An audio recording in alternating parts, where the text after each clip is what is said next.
Okay. We've done flexion distraction on this guy before. Today we're doing flexion distraction with all kinds of bends and twists. So here we go.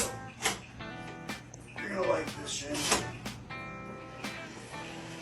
It does feel really good.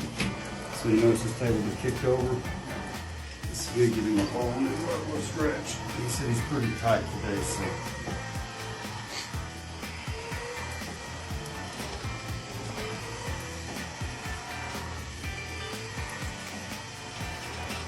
Is that too rough? No, it's good.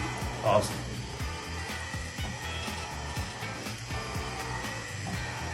So, most guys have low back issues. Most women have neck and shoulder issues. Gender, possibly. Men, we like to pick up stuff way too heavy for us, typically. We don't stretch. And put those two together, you're gonna have low back pain eventually, and it's just what's gonna happen. Women think a lot more than men. Not saying they're smarter, but they do think more. And when you think, you stress, your shoulders tighten up. Shoulders tighten up, pretty soon you've got neck issues, you've got headaches. Yes, shoulder blade pain.